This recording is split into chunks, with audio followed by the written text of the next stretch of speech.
And to anyone who listens to this episode, it's just, it could be, your list could be entirely different.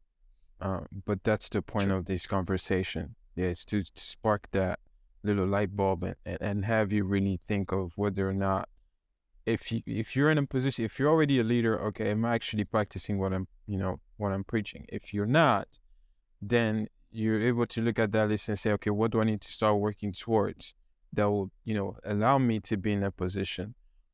Like I myself have a lot of work to do. I know that, and that's why I actually wanted to have this conversation and hear your perspective on it. I'd love to hear from our audience once this episode is released.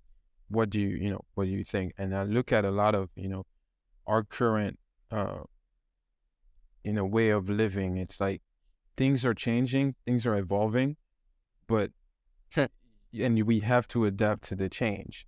But certain things that you have to look in the mirror and say, okay, how do I want to adapt to the changes that are currently being implemented around me?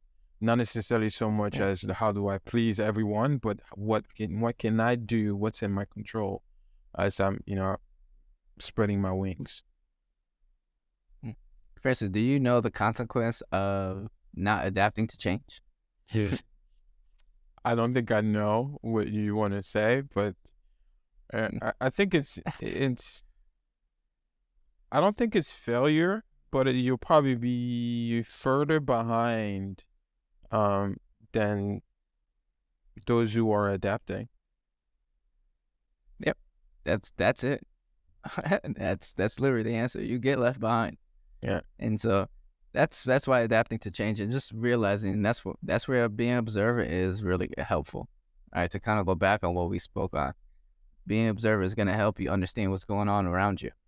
If you can't see what's going on around you, how in the heck are you ever gonna be prepared to make those tough decisions? To communicate tough decisions to people, right? To be able to lead by example. I mean, in the end game, I mean, at least for myself, the end game is yes, I love to be a teacher, but I want all my students to be better than me. Yeah. And I think that right there, just that statement in itself, is what a true leader is going to desire and want, is for all their students to be better than them.